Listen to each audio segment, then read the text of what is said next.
Howdy folks, welcome back to World of Tanks with the mighty jingles. It's time for another epic win video, not because I really wanted to do another epic win video, but because these are quite short and I've got one hell of a busy weekend ahead of me. Hopefully, however, you'll appreciate the quality, if not the quantity. In the previous two epic win videos, you've seen players who either weren't particularly good but just had an amazingly lucky game, or were above average and, had to work hard for the result.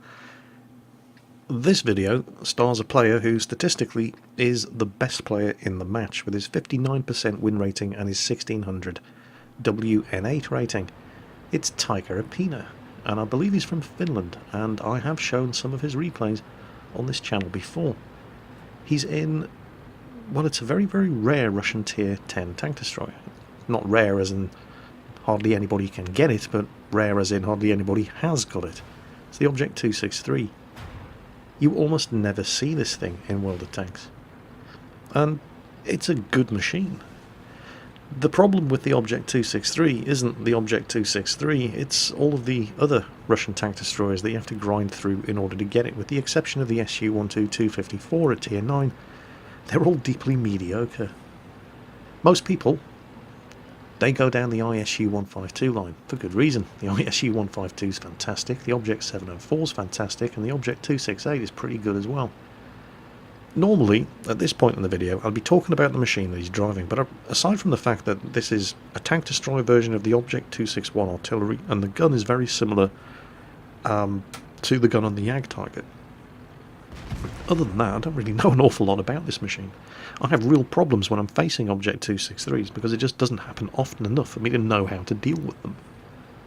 I know that the sides are made out of paper, ammo racks and fuel tanks, but from the front, on the rare occasions when I see this machine, pretty much as the enemy team are finding out here, this thing is incredibly hard to handle.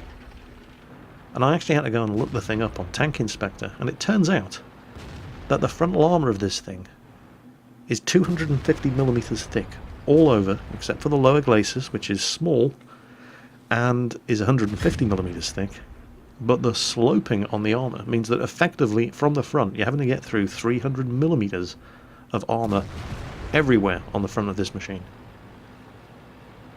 And there are no weak spots. Which explains why I have so many problems dealing with the Object 263. If it can keep its enemies in front of it in the same way he has. And look at that shot. There. Bang. Straight into the turret top of the Centurion. That Centurion just had no idea how to handle this guy. And to be fair, in that situation, if I'd been driving that Centurion, I wouldn't have had a clue how to deal with this guy either. Your best bet is actually, it seems, to aim for the gun mantlet. Because while the gun mantlet is 250mm thick, it's not sloped as much as the rest of the front of the armour on this tank, and there is no armour behind it, so completely counterintuitive. Look at that gun. They're being capped now, by the way, and they're losing pretty heavily, 3-7. He's done a substantial amount of damage already, driving this thing very, very aggressively, right at the front of his team, playing this thing like a heavy tank. Oh, what a shot. Oh, that was beautiful. Oh, just the perfect amount of lead. Yeah, they're pulling the scores back, but they've still lost twice as many tanks as the enemy team. Yeah, they're bringing it back again. And this thing's quick as well. It really does remind me of a very fast, very low profile, very hard to kill Jagdtiger that actually has great frontal armour, with no weak spots, unlike the Jagdtiger. And I'm really surprised I don't see more people driving these things. Get a load of this. IS-3. Oh, it's only tier 8, but just boom. You'll notice he doesn't have any premium ammo on this thing. Doesn't need it. Hello, Mr. 110. Are you going to show me your lower glacis? I think you are. And he's just bouncing shot after shot after shot here. From this position, these guys all pretty much... He's killed another one. These guys all pretty much have to deal with 300mm of effective armour. None of them are going for the gun mantlet, because you don't shoot a tank in the gun mantlet. He's killed another one. That's where the strongest armour is. Not on this thing. It's as thick as everywhere else at the front of the machine, but it's not sloped as much. It's taken a hit from the side there. It's the first actual damage he's taken this entire game. Look at this carnage. And now, Tiger 2. He aims for the lower glacis and it actually misses or bounces completely. T-49 comes up behind him. You're going to shoot him? You're going to shoot him? You're not going to shoot him. He's going to shoot me. Alright, fine, I'll kill him. T-49 obviously reloading. And now, the 3 tanks remaining on his team are all top tier. Technically, you know, the T-49 is a top tier light tank. You don't get higher than a tier 8 light tank. And they're 3 of the 4 best players on his team. The 4 tanks remaining on the enemy team are a bunch of tier 9s and 8s, and they're driven by players who are statistically not that good. So they've got this in the bag, haven't they? Yeah, well, this wouldn't be an epic win video if that was the case. Never discount the tomato factor. So the Waffenträger 4, there he is. Oh, he's taking a hit from the T-30, repairs the tracks, doesn't want to get hit again, needs to finish off this guy. Well, he ain't going to finish him. Oh, and he takes a hit. Great shot from the Waffenträger. He managed to actually pin him right in that gap between the gun mantlet and the frontal hull upper glacis armour, where there is no armour whatsoever. So, full damaging shot. Great stuff. Misses the T-30. Didn't wait for it to fully aim. But the T-30 bounced, and he is definitely going to reload before the T-30 does. And the T-30 has no concealment here. And he looks, oh, yeah, it looks like the T-49 hit him as well. He took a lot of damage in that shot. And now the Batchat's unloading on him. Well, the T-30 managed to kill the Batchat. But Tiger killed the T-30, so it's still 2 on 2. And it's still 2 very good players in 2 very good machines against 2 not very good players in not as good machine. But once again, never discount the tomato factor. Oh, he spotted the T-28 prototype. No sign of the Waffenträger 4, however. And he hasn't been seen the entire game. He could literally be anywhere. Lovely, juicy side shot at the T-28 prototype, but he was aiming at and has killed the T-49.